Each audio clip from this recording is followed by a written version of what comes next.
मेरे शुरुआती 20 में जब मुझे पहली बार स्थिर आय मिली, मैंने पैसों को लेकर काफी लापरवाही से निर्णय लिए। सही बताऊं तो मैं काफी ओवर कॉन्फिडेंट हो गया था। मेरी सबसे बड़ी गलती थी कि मैंने एक सस्ती कार लीज करने की बजाय एक महंगी भी अपने पेरेंट्स के साथ रहता था और इसलिए कुछ एक्स्ट्रा पैसे कमाने के लिए छोटे-मोटे काम करता था। मैं अक्सर अपने दोस्त डोम का कुत्ता विलार्ड देखने जाता था। डोम को अपनी जॉब के लिए कई बार वीकेंड्स पर बाहर जाना पड़ता था और चूंकि उसका कोई परिवार नहीं था, उसने मुझे कुत्ते की देखभाल के लिए रखा था। मैं यह काम लगभग 6 महीने से कर रहा था और ईमानदारी से कहूं तो मुझे विलार्ड की देखभाल करने में मजा आता था।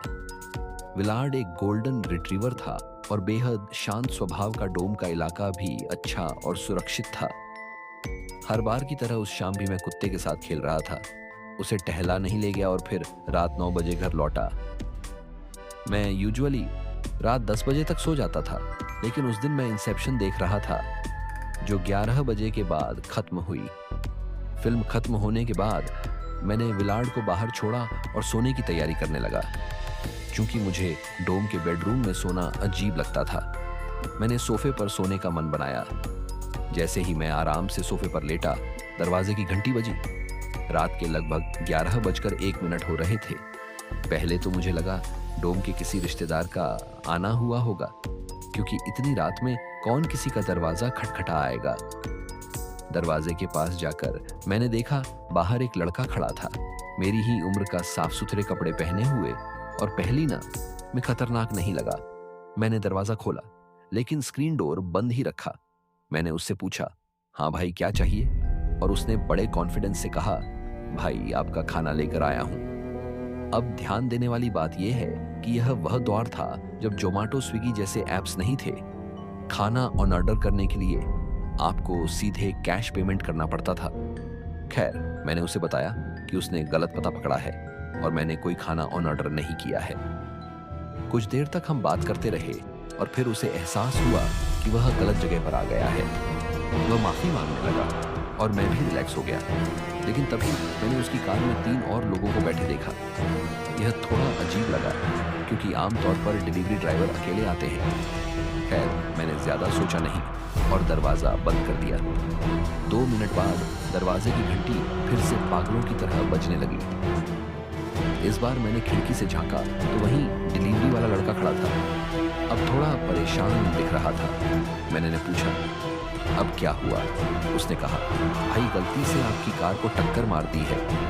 इससे पहले कि मैं कुछ कह पाता, उसने सिर झुका लिया और कहा, मुझे देख लेना चाहिए, थोड़ा डैमेज हुआ है।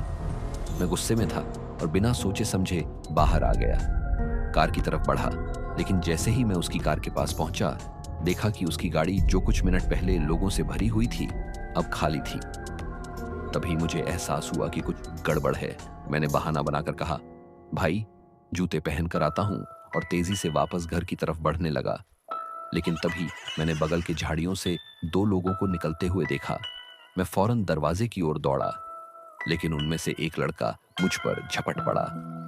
शुक्र था कि वह मुझसे थोड़ा दूर था और मुझे पकड़ नहीं पाया। जैसे ही मैं घर के अंदर घुसा, दरवाजा जोर से बंद कर लिया। बाहर वह लोग दरवाजे पर जोर जोर से पीटने लगे। मैंने देखा कि उनमें से एक लड़के की गर्दन पर टाइगर का टैटू था। मैं तुरंत पुलिस को फोन किया और अपनी हालत बताई। पुलिस आई। मैंने उन्हें पूरी घटना बताई और डिलीवरी ड्राइवर और बाकी के लड़कों का पूरा डिस्क्रिप्शन दिया। अफसोस की बात यह है, पुलिस उन्हें कभी पकड़ नहीं पाई। मुझे आज तक नहीं पता कि उन लोगों ने मुझे क्यों निशाना बनाया, और सबसे डरावनी बात यह है कि वह चारों कौन थे और उनका इरादा क्या था। आज भी जब मैं उस रात के बारे में सोचता हूँ, मेरे रोंगटे खड़े हो जाते हैं। प्रशंसा, आप जानते हैं, आज के मॉडर्न टाइम्स में हमारे पास यह लग्जरी है कि हम लगभग कोई भी खाना ऑनलाइन ऑर्डर कर सकते हैं। पिज्जा से लेकर चिकन सैंडविच तक सब कुछ डिलीवर हो जाता है। दूसरी तरफ हम डिलीवरी ड्राइवर बनकर कुछ एक्स्ट्रा पैसे भी कमा सकते हैं। एक अकेली माँ होने के नाते मेरे लिए कोई भी एक्स्ट्रा इनकम हमेशा वेलकम है। कुछ हफ्ते पहले मैंने एक अच्छे खासे सबअर्बन एरिया में डिलीवरी की थी। यह वैसे इलाकों में से एक था जिसे आपने डिज्नी चैनल के शो में देखा होगा। साफ सुथरे पिट फेंस वाले बड़े बड़े घर, जैसा कि हर डिलीवरी में होता है। मुझे घर के सामने खाना रखकर उसकी फोटो क्लिक करनी होती है। जैसे बीमा पॉलिसी, अगर खाना चोरी हो गया या किसी और के पास चला गया तो हमारे पास सबूत होता है। मैंने ऑन ऑर्डर उस छोटे से पोर्च पर रखा, थोड़ा पीछे हटकर उसकी फोटो खींची और कार की तरफ लौटने लगी। तभी अचानक सामने वाले घर से गुस्से में पागल सी औरत बाहर निकली। उसने मुझ पर चिल्लाना शुरू कर दिया। कहने लगी कि मैं उसकी प्राइवेट प्रॉपर्टी पर अतिक्रमण कर रही हूं।